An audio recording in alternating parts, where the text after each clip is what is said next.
जी friends, आप देख रहे हैं यूट्यूब चैनल वॉइस ऑफ कैनी और मैं सफदर खान कैनी। अच्छा, एक बड़ा इंपॉर्टेंट सवाल आ रहा था कि एचपीएलसी पे जो पीक इंटीग्रेशन करते हैं उसमें हम सिलेक्शन कहाँ से कहाँ तक करें। मीन्स स्टार्ट पॉइंट से और एंड पॉइंट से पीक को कैसे सेलेक्ट करें। आज इस वीडियो में आपको यही बताता हूँ। बड़ी इंपॉर्टेंट चीज़ है पीक इंटीग्रेशन में। पीक सिलेक्शन के क्राइटेरिया क्या होता है, इसको प्री कैलिब्रेशन भी करते हैं।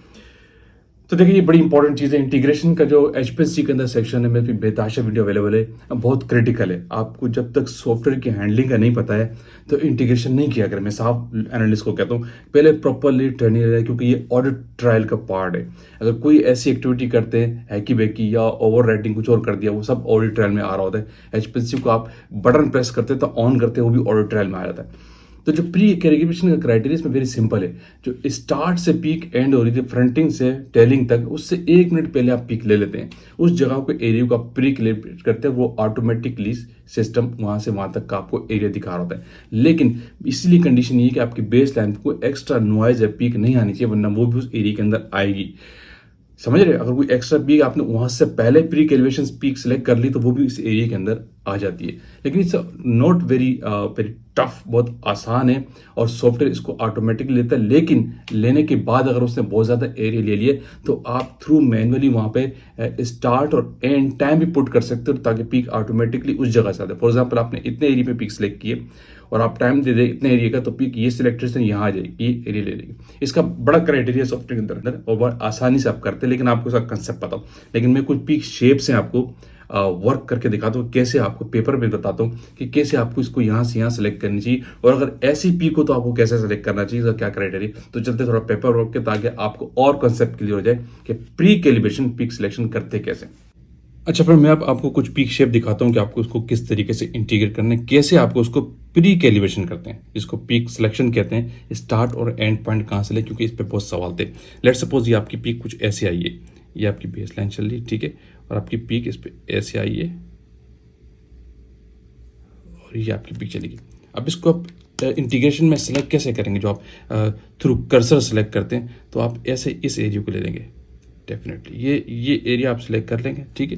तो ये आपका सिस्टम ले लेता है। इतना थोड़ा सा पहले 1 मिनट पहले ले लेंगे। लेकिन अगर आप इस पे लेने के बाद लेट सपोज ये टाइम था 5 मिनट और ये टाइम था 9 मिनट, तो अगर आपने सॉफ्टवेयर के अंदर सेलेक्ट करने के बाद अगर आपने टाइम दे दिया 5.2 और यहाँ पे दे दिया 8.9, तो ये पीक ऑटोमेटिकली यहाँ से और यहाँ से कट कर देगा। ये सॉफ्टवेयर के अंदर ऑप्शन होता है।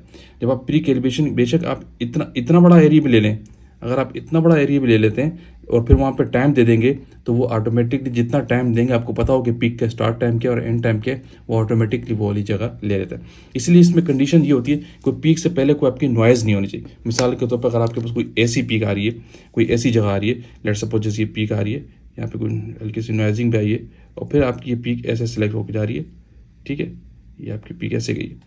अगर आपके पास पीक में कुछ ऐसी चीज़ है, तो अगर आप इसको प्री कैलिब्रेशन में ये एरिया ले लेते हैं, तो ये आपको एरिया फिर सॉफ्टवेयर जो आपको एरिया दिखाएगा वो पूरा यहाँ से लेकर यहाँ तक दिखा देगा, ठीक है। ऑटोमेटिकली कट तो ये यहाँ से करेगा, लेकिन इसके अंदर ये जो पीक शेप आई, ये एरिया भी काउंट कर लेगा। तो इस केस में अगर ऐसी कोई चीज़ आपके पास एरिया में है, तो आप कंडीशन क्या लगे, जब पीक को सिलेक्शन यहाँ से करें, फिर आप पीक प्री कैलिब्रेशन वाली सिलेक्टिविटी यहाँ से करते हैं। ये आपकी प्री कैलिब्रेशन के अंदर नहीं आना चाहिए, ठीक है। और अगर आपने ये प्री कैलिब्रेशन अंदर ले भी लिया और फिर इसी तरीके से आपने टाइम दे दिया यहाँ से यहाँ तक का टाइम दे दिया सॉफ्टवेयर के अंदर, अगर ये से लेट सपोज 5.2 मिनट पे था और ये लेट सपोज 5 मिनट पे वाली जगह आ रही थी, ठीक है, और ये आपका pre calibration let suppose 8.9 minute था। इस मिनट की बात बता रहा हूँ। जब आप ये टाइम देंगे तो ये ऑटोमेटिकली यहाँ से काट लेगा, ये जगह ले लेगा। इसी तरह आपको इसी तरीके से इस सॉफ्टवेयर का आप चाह रहे कि एक पीक शेप और आपको बताते हो, अगर आपके पास ऐसी पीक शेप आई है तो कैसे करेंगे। फॉर एग्जांपल, अगर आपके पास पीक ऐसी आ रही है, देखें ये आपकी बेस लाइन चल रही है और पीक थोड़ी सी ऐसे उड़ गई है, सही, और यूं हुई है, शार्प होने के बाद ऐसे आई। अब आप क्या करेंगे? इस पे लोग कंफ्यूज होते हैं हम क्या करेंगे, क्योंकि बेस लाइन से जो पीक ये जगह से थोड़ी सी उड़ गई थी, अगर यहाँ से मैं बेस लाइन लूँ तो ये जगह थोड़ी उड़ गई है, तो बहुत बड़ी पीक एरिया आ रही है। तो कुछ लोग चाहते हैं कि हम पीक यहाँ से काट लें, इस जगह से पीक एरिया ले लें, तो ये भी आप कर सकते हैं। लेकिन इसके लिए क्राइटेरिया कि आप प्री कैलिब्रेशन कैसे करेंगे। आप बेशक यहाँ से ले लें प्री कैलिब्रेशन, ये सारा एरिया आप सेलेक्ट कर लें